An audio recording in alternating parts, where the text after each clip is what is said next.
అందరికీ నమస్కారం. ఈ వీడియోలో 8th క్లాస్ అనేటువంటి అడవుల సంరక్షణ గురించి మనం మాట్లాడుకుంటాం. ఇంతకన్నా ముందు వీడియోలో అడవుల రకాల గురించి మాట్లాడినాం. మరి ఇక్కడ తెలంగాణలోని అడవులు ఎంత శాతం ఉన్నాయి? మన టెక్స్ట్ బుక్ ప్రకారం 24% అడవులు ఉన్నట్టుగా తెలంగాణ రాష్ట్రంలోని 24% అడవులు ఉన్నాయి.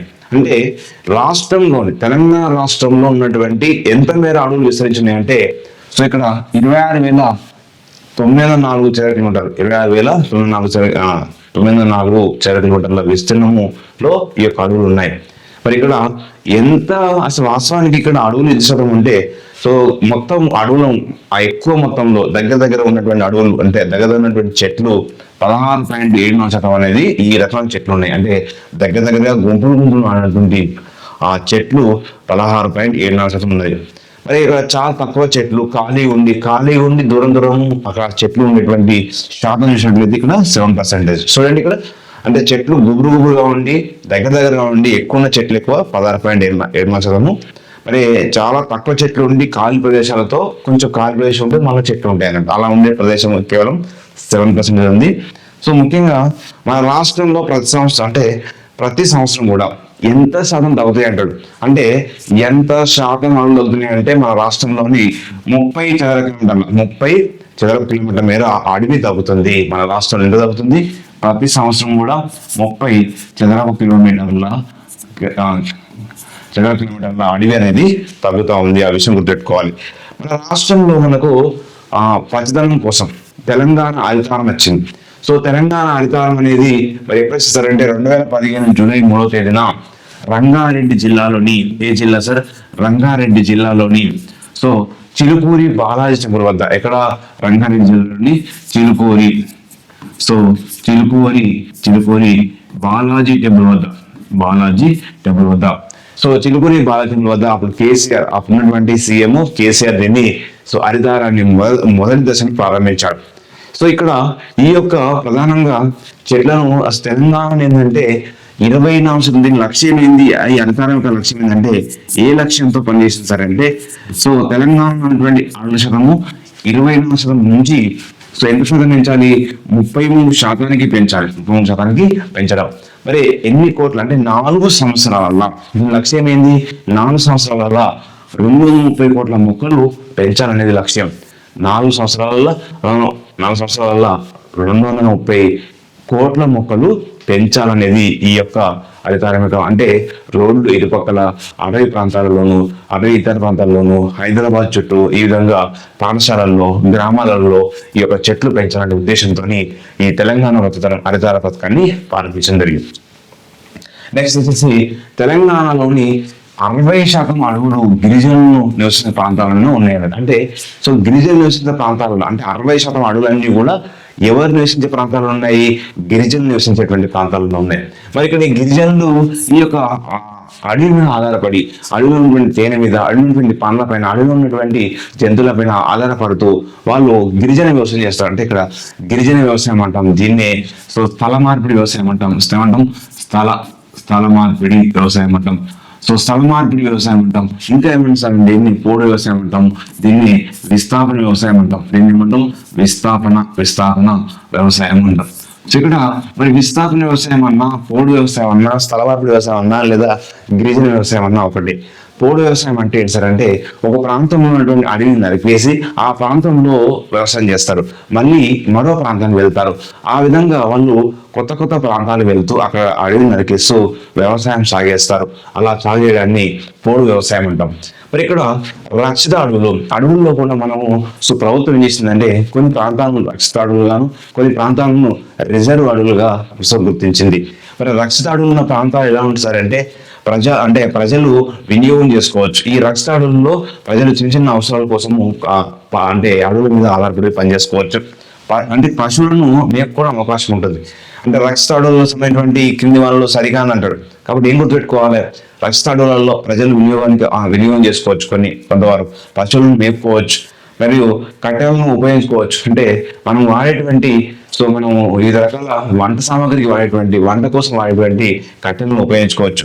చెట్టు కొట్టడం నిషేధం ఉంటుంది. అంటే రక్షిత అడవుల్లో ఏం నిషేధం అంటే చెట్టు కొట్టడం నిషేధం. కొన్ని నిషేధాలు ఉన్నాయి, కొన్ని అనుమతులు ఉన్నాయి. ఆ విషయం గుర్తుపెట్టుకోవాలి రక్షిత అడవుల్లో. మరి రిజర్వ్ అడవుల్లో రిజర్వ్ అడవి ఎలా ఉంటుంది? సో రిజర్వ్ అడవిలో చూసినట్లయితే సో గిరిజనులకు అడవి వినియోగదారులకు సంప్రదాయ హక్కులు అనేది అనుమతించరు. అంటే గిరిజనులు అడవుల మీద ఆధారపడే అవకాశం లేదు. అటవీ ఉత్పత్తులపై అటవీ ఉత్పత్తులు ఉంటే వాటిని వాడుకోవడానికి అవకాశం లేదు.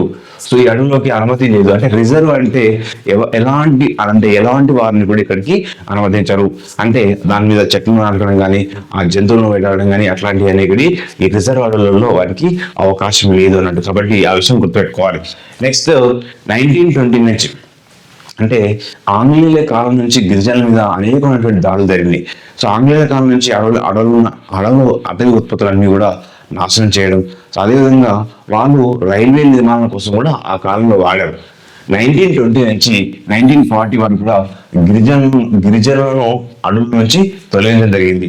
గిరిజనుల పైన గిరిజనులను అడవుల నుంచి తొలగించారు.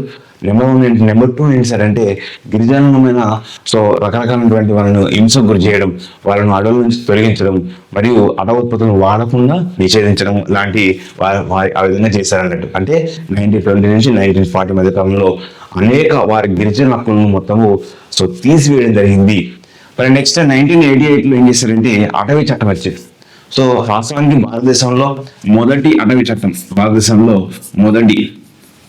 ఎప్పుడు ఇస్తున్నారంటే మొదటి అటవీ చట్టం ఎప్పుడు వచ్చింది సార్? సో 1952లో భారతదేశంలో మొదటి అటవీ చట్టం ఎప్పుడు ఇస్తారంటే దీన్ని జాతీయ అటవీ విధానం 1952లో వచ్చింది. తర్వాత 1988లో అటవీ చట్టం మరొక చట్టం వచ్చేది. ఏంటంటే ఈ చట్టం ఏంటంటే అడవుల రక్షణ మరియు అడవుల యొక్క పునరుద్ధరణ, నెక్స్ట్ అభివృద్ధిలోని గిరిజన ప్రజలకు భాగస్వామ్యం కల్పించాలి. ప్రధాన కర్తవ్యం అనేది ఈ 1988 యొక్క అటవీ చట్టం యొక్క ప్రధాన అంశాలు. అంటే గిరిజనుల యొక్క హక్కులు కొంతవరకు వాళ్ళకి కల్పిస్తూ ఈ చట్టం చేయడం జరిగింది. ఏ చట్టం సార్ అంటే 1988 ఫారెస్ట్ యాక్ట్. సో ఇక్కడ దాంతో పాటుగా JFM. JFM అంటే ఏంటి సార్ అంటే జాయింట్ ఫారెస్ట్ మేనేజ్మెంట్. అటవీపై అనుమతులు ఇవ్వడం. ఇక్కడ ప్రజలతోని అనుబంధంగాను అంటే అటవీ ఉత్పత్తుల పైన అనుబంధంతో పనిచేయడము, కలిసి మొక్కలు నాటడము, అదేవిధంగా అక్కడ ఉన్నటువంటి అటవీ ఉత్పత్తులను కొంత సంరక్షణ చేస్తూ కొంతవరకు అనుమతులు ఇవ్వడం అనేది ఈ యొక్క చట్టం అనేది తెలియజేస్తుంది. నెక్స్ట్ ఇంకా ఏంటి సార్ అంటే అడవులలో మొక్కలు నాటడం కోసం కూడా అంటే జైంట్ అందరి ఉమ్మడి ఆస్తిగా, అడవులు అనేది ఉమ్మడి ఆస్తిగా అనే భావనతోని ప్రజలలో కల్పించడం కోసము ఈ చట్టం అనేది పనిచేస్తూ ఉంది. నెక్స్ట్ తెలంగాణలో కూడా ఏం చేసిందంటే ఈ యొక్క విధానాన్ని ప్రవేశపెట్టింది. దాన్ని ఏమంటారంటే CFM. ఏమన్నారు? CFM అంటే ఏంటి సార్ అంటే కమ్యూనిటీ ఫారెస్ట్ మేనేజ్మెంట్. ఇక్కడ సమాజాన్ని ఏం చేయాలి? ఫారెస్ట్ లో భాగస్వామ్యం చేయాలి. అంటే చెట్లను అడవులలో పెంచడం, రోడ్డు పక్కన పెంచడం, ఇళ్ళ దగ్గర పెంచడం, అంటే ఈ విధంగా కమ్యూనిటీని ఫారెస్ట్ మేనేజ్మెంట్ విధానంలోనే తీసుకురావడం జరిగింది. దాంతో పాటుగా జంతువుల సంరక్షణకు పులుల అభయారణ్యాలు కూడా ఏర్పాటు చేయడం జరిగింది. అంటే ఈ విధంగా అడవుల సంరక్షణ భాగంగా కలప రక్షణ, మరి జంతువుల సంరక్షణ, దాంతో పాటుగా గిరిజనులకు కొంత హక్కులు కల్పించడం అనేది దీనిలో ఈ హక్కులో ఏ చట్టంలో మనకు తెలియజేస్తా ఉంది.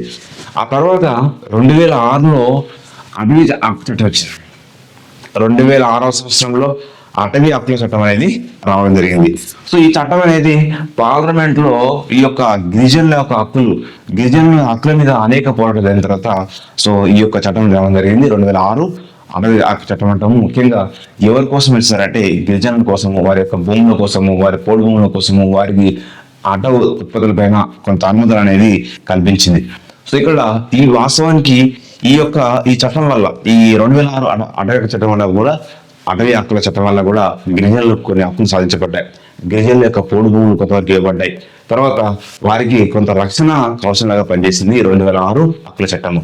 మరి ఇక్కడ దాంతో పాటుగా అసలు ఈ 2006 చట్టం అనేది రావడానికి గల కారణం ఏంటి? ఎందుకంటే అడవుల సంరక్షణ వల్ల జీవనోపాధి, ఆహార భద్రత, జీవనోపాధి అంటే వాళ్ళకి కల్పించాలి. అంటే ఇక్కడ పునరావాసం కల్పించే విధంగా కాబట్టి వాళ్ళ కోసం అంటే ప్రత్యామ్నాయ ఏర్పాటు చేయాలి. ఇక్కడ ఉపాధి లేదంటే గిరిజనులకు మరో ఉపాధి కల్పించే విధంగా సో ప్రభుత్వం అనేది చేయాలనే ఉద్దేశంతో ఈ చట్టం రావడం జరిగింది.